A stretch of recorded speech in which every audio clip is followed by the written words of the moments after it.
Bonjour à tous et à toutes, j'espère que vous allez bien.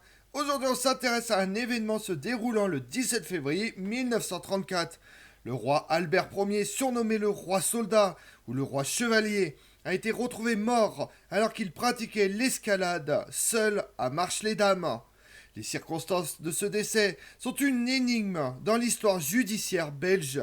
Le souverain était-il vraiment en train de grimper en solitaire en plein hiver ou est-ce un accident déguisé? Les aventures amoureuses d'Albert Ier ont-elles poussé un mari jaloux à commettre le pire? Partons ensemble le découvrir. En 1909, Albert Ier succède à son oncle Léopold II. Albert Ier est un homme cultivé, semble effacé, avec une timidité accentuée par une myopie prononcée.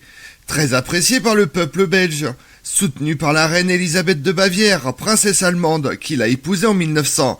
Il sait protéger l'honneur et le sol de la Belgique quand les armées allemandes, au mépris de la neutralité assurée par le traité de Londres en 1839, envahissent son territoire en août 1914. Albert Ier devient alors chef de l'armée belge et réussit à retarder l'armée allemande grâce à la résistance de Liège, celle d'Anvers, l'effort héroïque sur l'Isère en octobre 1914, qui a bloqué la route de Dunkerque et de Calais, ainsi qu'à la collaboration fidèle avec les armées alliées pendant la longue et difficile guerre de position. Action qui le font entrer vivant dans l'histoire et lui valent le surnom de roi chevalier. Son quartier général s'est installé à la Pana, la seule région de la Belgique non occupée.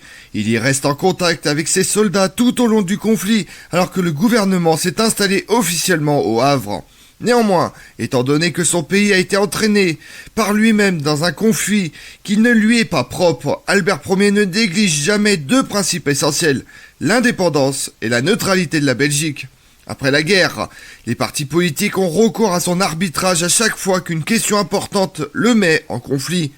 Concerné par la situation difficile des savants et des institutions scientifiques à la suite de la dévaluation du franc belge en 1926, le roi fonde le Fonds national de la recherche scientifique et l'École royale de la science. À Marche-les-Dames, aux environs de Namur sur la Meuse, il est 2h du matin, un lieu très prisé des alpinistes qui viennent s'entraîner sur cette formation rocheuse de calcaire dolomite. En février 1934, dans la nuit noire et le froid hivernal, le petit groupe qui était parti à sa recherche le retrouve enfin. Son corps se trouve à terre, le crâne brisé. Albert Ier, roi des Belges, est décédé. Au moins 8 à 9 heures plus tôt, dans l'après-midi du 17 février, il était décédé alors qu'il escaladait seul l'aiguille appelée du vieux bon Dieu. Cependant, c'est la seule certitude que l'on possède à ce moment-là. Pendant des années, le mystère a plané sur cette mort. Entre les versions officielles, les théories du complot, les mystères, les incohérences et les opinions d'experts qui divergent, il aura fallu attendre une étude ADN menée en 2016 pour mettre un terme aux spéculations. Le roi Albert Ier, comme son épouse, était un homme passionné et captivant. Si la reine Élisabeth de Bavière pratiquait l'égyptologie, le roi Albert Ier pratiquait les sports solitaires, en particulier l'alpinisme. Il était un grand grimpeur de haut niveau et avait à son palmarès plusieurs ascensions remarquables, en Suisse, en France, en Italie. Au château de Stuivenberg, il avait un mur d'escalade privé, mais ce 17 février 1934, il avait pris un moment dans son agenda pour se rendre à Marche-les-Dames, un peu moins de 100 km de Bruxelles. Le roi se trouvait au palais royal à Bruxelles dans la matinée et était attendu pour un événement au palais des sports dans la soirée. Il était connu pour être un alpiniste prudent. Ce jour-là, alors qu'il n'avait que quelques heures devant lui, le roi Albert Ier prend sa voiture et emmène avec lui son valet Théophile Van Dyck. Le roi avait déjà fait un voyage à Marche-les-Dames 3 jours auparavant, ce qui n'était pas habituel pour le souverain de 58 ans de pratiquer l'escalade 2 fois dans la même semaine. Aux alentours de 4 heures de l'après-midi, arrivé sur les lieux qu'il connaissait fort bien, il fait une première ascension, accompagné de son valet. Ensuite, pour une raison inconnue, il lui demande de prendre sa voiture et de l'attendre. Selon le souverain, il souhaite encore grimper l'aiguille du vieux bon Dieu, et tout ce qui suit n'est que pure conjecture. Théophile Van Dyck, dans la voiture, en attente, s'inquiète de ne pas voir le roi revenir et revient sur les lieux. Il y a un vide sur la falaise. Il est clair que le roi a terminé sa montée et que le valet cherche partout. Durant ses recherches, il est environ 5 heures de l'après-midi. Il croise 3 personnes, 3 frères, qui se portent volontaires pour l'aider à retrouver le souverain. L'un des frères, Jasogne, alerte les gendarmes et à partir de 9 heures du soir, ils sont une petite vingtaine de personnes à passer les environs au peigne fin.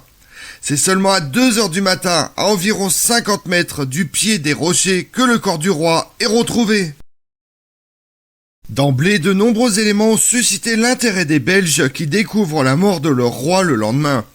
Pourquoi cet expert en alpinisme et prudent avait-il emporté avec lui un valet qui n'avait aucune connaissance de l'escalade ? Malgré sa prudence habituelle, pourquoi avait-il demandé de le laisser seul ? Pour quelle raison s'est-il rendu à Marche-les-Dames alors que son emploi du temps lui permettait à peine une escapade ? S'il s'agit de questions préliminaires à sa mort, un nombre de questions encore plus importants concernent les détails retrouvés sur les lieux de l'accident. Le lorgnon que le roi portait, de petites lunettes pincées au nez, a été retrouvé sans dommage à la différence du corps très violemment tué. Le médecin Nolf, qui a constaté la mort sur les lieux, parle d'un trou béant au crâne. Pourtant, il n'y a aucune flaque de sang par terre. Dans sa déposition, le président du club alpin belge, le comte Xavier de Grune, qui était présent lors des recherches, a déclaré être passé vers 11 heures du soir dans le ravin, soit quelques mètres du lieu où le corps a été retrouvé quelques heures plus tard. Comment se fait-il que le cadavre fut retrouvé seulement 9 heures plus tard alors qu'il était simplement à 49 mètres du pied de la falaise, le corps ayant dévalé le ravin? Quelle est la déclaration officielle ? Selon la version officielle, le roi se dirigeait vers le sommet, l'aiguille du vieux bon Dieu, et serait tombé quand un rocher s'est dérobé pendant qu'il s'apprêtait à reprendre. Il se serait heurté à une plaque à environ 2 mètres de profondeur. Malheureusement, il aurait également heurté un arbre, le faisant vaciller de la plateforme et tomber du haut des 8 mètres restants. Au sol, il continue sa chute en roulant dans le ravin, son 49 mètres. Dès que la nouvelle de la mort du roi s'est propagée, des Belges se sont précipités sur les lieux. Certains y ont trouvé des pierres ou des feuilles tachées de sang. Ils ont alors emporté avec eux des preuves qu'ils transmettront en reliques. Pendant des années, des feuilles ensanglantées ont été présentées comme étant tachées par le sang du roi. En 2016, le généticien Martin Larmuzzo de l'université de Louvain a mené une étude scientifique sur l'une des reliques. Il a pour cela fait appel à des membres de la famille de Saxe-Cobourg-Gotha. Ainsi, le roi Siméon II de Bulgarie a bien voulu se prêter à l'expérience.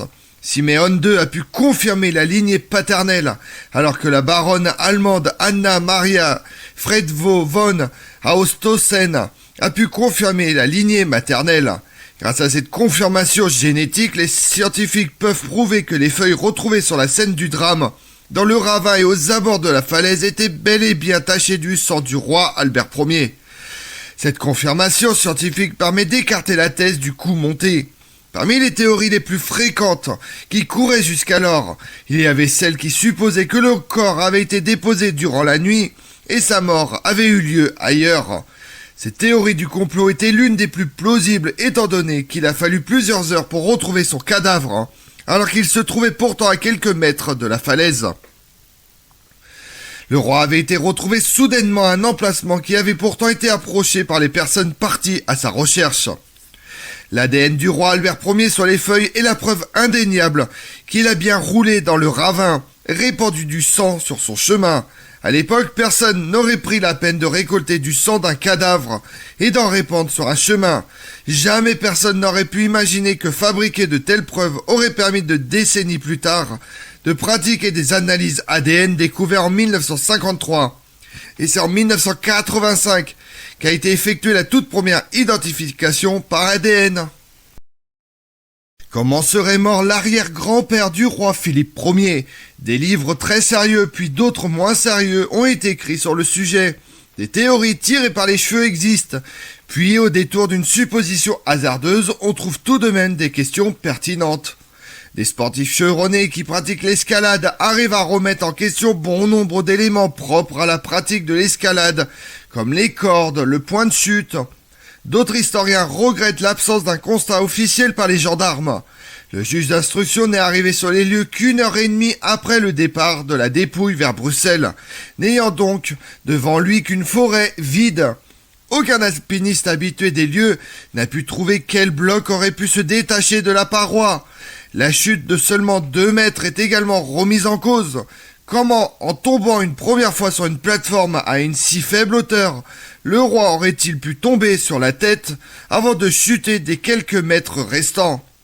Mais un accident reste un accident, et certains accidents peuvent même défier la science. Outre les circonstances de la mort, ce sont les motifs d'un possible meurtre qui ont alimenté tous les fantasmes. Crime passionnel ou politique, suicide, certains y voient une vengeance, certains pensent qu'il serait mort dans les bras de sa maîtresse. Mais alors pourquoi se donner autant de mal et aller jusqu'à imaginer une telle mise en scène ? D'autres pensent qu'il aurait été tué par une arme à feu. Un témoin rapporte à la police qu'aux environs de 4 heures de l'après-midi, il a entendu la détonation d'une arme à feu. Le meurtrier aurait-il pu ensuite se débarrasser du corps en le faisant rouler dans le ravin ? Cela est également possible, mais aujourd'hui on est certain, grâce à la science, que son corps est bel et bien retrouvé dans le ravin ce jour-là. Ce qui reste flou, ce sont les circonstances de sa mort. Son épouse, la reine Élisabeth de Bavière, lui a survécu encore 31 ans. Elle a pu voir son fils, Léopold III, monter sur le trône, et même son petit-fils, Baudouin. De nombreux monuments et statues à l'effigie du roi chevalier sont érigés dans le pays. La dernière demeure du roi est la crypte royale de l'église Notre-Dame à Laeken. À Marche-les-Dames, au pied du rocher, se trouve une croix et un parterre de buissons et de fleurs formant un grand A. Comme on l'a vu, le 17 février 1934, Albert Ier a travaillé au palais le matin. Il est attendu au palais des sports de Bruxelles le soir. Un tragique accident en décidera autrement. Au cours de son ascension de la Roche du Bon Dieu, débutée en début d'après-midi, le roi des Belges, qui a demandé à son valet de rester dans la voiture, trouve la mort à 58 ans en tombant de 12 mètres de haut, un rocher s'étant détaché. La dépouille n'est retrouvée que dans la nuit, au pied des falaises, avec le crâne brisé. Je vous remercie d'avoir suivi cette vidéo en ma compagnie. Si vous voulez connaître mes autres vidéos, retrouvez-moi chaque matin à partir de 6h45 sur ma chaîne YouTube Tout sur l'Histoire avec Damien, mais également sur les réseaux sociaux, Twitter et Instagram, Histoire Damien. Et pensez à liker, commenter et vous abonner. Je vous remercie à tous.